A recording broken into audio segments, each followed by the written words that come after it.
बिस्मिल्लाहिर्रहमानिर्रहीम, अस्सलाम वालेकुम नाज़रीन, खुशामदीद। और मैं हूं आसिफ शबीर। जैसा कि आप जानते हैं कि इस वक्त रशिया ने यूक्रेन पर हमला कर दिया है, इन्वेड कर दिया है, और पूरी दुनिया में इस वक्त सिर्फ एक ही टॉपिक डिस्कस हो रहा है कि अब क्या होने जा रहा है। क्या दुनिया एक बार फिर से कोल्ड वार की शिकार होगी, दो धड़ों में तकसीम होगी, या कि आपकी बात सूरत हाल कुछ डिफरेंट होगी। नॉर्थ अटलांटिक ट्रीटी ऑर्गेनाइजेशन, जिसे कि मतलब है कि नेटो, आमतौर पर ख्याल किया जाता है कि यूरोप के सभी ममालिक इसके रुकन हैं, लेकिन ऐसा हरगिज़ नहीं है। हम आपको बताएं कि 6 ममालिक ऐसे हैं यूरोप के जो कि इसका हिस्सा नहीं बन पाए थे, और उन्होंने अपनी न्यूट्रलिटी को बरकरार रखा था सेकेंड वर्ल्ड वॉर के दौरान, और कहा था कि हम किसी भी धड़े का हिस्सा नहीं बन पाएंगे। तो इनमें शामिल है Sweden, Austria, Cyprus, Ireland, Finland और माल्टा। ये वो 6 ममालिक हैं जो आज भी नेटो का हिस्सा नहीं बन पाए। और जब ये इस वक्त पूरे यूरोप में एक गहमा गहमी या फिर एक कह लें कि एक खौफ की कैफियत जारी है, तो तब भी स्वीडन की वज़ीर-ए-आज़म ने कहा कि हम नेटो के बारे में बिल्कुल नहीं सोच रहे, हम अपनी न्यूट्रलिटी को बरकरार रखेंगे। तो इस सारी सूरत हाल की आज की बात नहीं है, ये कह लें कि ये कई दहाइयों से ये बात चली आ रही है, और फिर भी उनका ये प्लान था कि हम किसी भी हमले को रोकने के लिए, अपने लोगों को महफूज बनाने के लिए हिकमत अमली पे काम करेंगे। तो चूँकि यहाँ पे इंफ्रास्ट्रक्चर बहुत पुराना है, जो कि ये लॉन्ग टर्म प्लानिंग के साथ बिल्डिंग्स खड़ी करते हैं जिसमें लोग मुकीम होते हैं। यहाँ पे ऐसी बिल्डिंग्स भी हैं जो 17वीं सदी की हैं, 18वीं सदी की हैं, 19वीं सदी की हैं, और आज भी ऐसी हैं कि जैसे ये कुछ अर्सा पहले बनी है, और इतनी मजबूती के एतबार से उस पर काम किया जाता है। तो इन्होंने क्या किया कि ये जो निशान देख रहे हैं, ये निशान है शेल्टर्स का, कि जब हंगामी सूरत हाल होगी तो हम अपने लोगों को यहाँ पे छुपा लेंगे, एवैक्यूएट करने के लिए। और ये पूरे स्वीडन में तकरीबन 65,000 की तादाद में मौजूद हैं, जहाँ पे तकरीबन 70 लाख लोगों को एक वक्त में छुपाया जा सकता है। ये कोई एक जगह नहीं है, डिफरेंट पूरे स्वीडन में बने हुए हैं। आमतौर पे ये स्टोर्स की शक्ल इख्तियार उन्होंने की होती है। यहाँ पे साइकिलें वगैरह लोग अपनी रखते हैं, अपना घर का सामान वगैरह रखते हैं पीस टाइम के अंदर।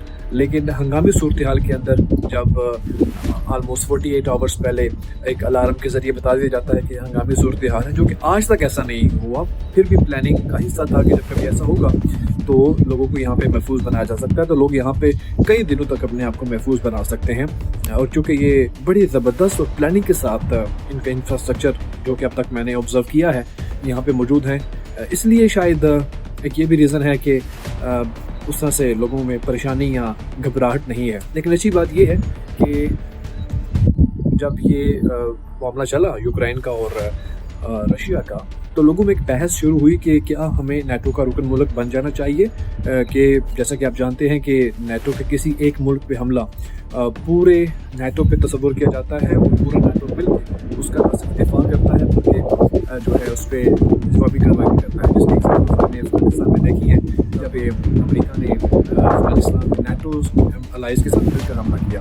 और रिसेंटली जैसे कि कल बाइडन ने एड्रेस किया और ये कहा कि चूँकि यूक्रेन अभी नेटो का रुकन मुल्क नहीं है, तो लिहाजा हमारे कोई भी एलाइज वहाँ पे नहीं जा रहे लड़ने के लिए। हाँ, अगर होता तो नेटो भरपूर तरीके से अपना दिफा करता। और यही वजह है कि यूक्रेन नेटो का रुकन मुल्क बनना चाहता है, कि उसे रशिया से हमेशा खौफ रहता है। यूक्रेन बड़ा मुल्क ज़रूर है, लेकिन इतना मजबूत नहीं है कि वो अकेले तनहा रशिया का मुकाबला कर सके। इसलिए उसकी ख्वाहिश बड़ी पुरानी है। 1991 में उसने आज़ादी ली थी रशिया से, और उसकी ख्वाहिश है कि वो नेटो का रुकन मुल्क बन जाए, और इस तरीके से जब कभी उस पर सूरत हाल मुश्किल आए तो नेटो उसका दिफा करे। और रशिया ये बिल्कुल नहीं चाहता, क्योंकि ऐसा करने से वो ऑलरेडी उसके कुछ ममालिक ऐसे हैं उसके नेबर्स में जो नेटो का रुकन मुल्क बन चुके हुए हैं, और अगर अब यूक्रेन बन जाएगा तो वो नेटो के घेरे में आ जाएगा। और अमेरिका की यही एक प्लानिंग है कि रशिया को इस तरह से घेरा जाए और अपने तमाम एलाइज के ज़रिए वेपन जो है वो रशिया के बॉर्डर्स तक पहुंचाए जाएं, ताकि रशिया को हम जो है इनकाउंटर कर सके। और रशिया ऐसा करने के लिए बिल्कुल तैयार नहीं है, इसी वजह से उसने हमला भी कर दिया हुआ है। तो इस वक्त जो गहमा गहमी की सूरत हाल है पूरी दुनिया में, आप जो भी मीडिया उठा के देख लें, वहाँ पे यही डिस्कशंस, डिबेट्स और मीडिया रिपोर्ट्स चल रही हैं कि अब ये हो गया, अब वो हो गया। मुश्किल वक्त है दुनिया पे एक बार फिर से, जब जहाँ पे दुनिया दो धड़ों में बढ़ती नज़र आ रही है। तो इसमें स्वीडन का जो रोल है वो मैंने आपको बताया। स्वीडन के जो नेबर्स कंट्री हैं, फॉरेन जो नेबर्स कंट्री हैं, उनमें नॉर्वे और डेनमार्क आता है। वो भी मजबूत मुल्क हैं, लेकिन वो नेटो का रुकन मुल्क हैं। और एक तरफ इसका नेबर कंट्री है फिनलैंड, लेकिन उसने नेटो मुल्क बनने से इनकार किया है। लेकिन उनकी आवाम में एक अक्सर बहस चल रही है कि हमें बन जाना चाहिए, ताकि हम भी इसी सूरत हाल में अकेले अपने आप को महसूस ना करें। तो ये एक मालूमाती वीडियो थी, सोचा कि आपके साथ शेयर की जाए। Thank you.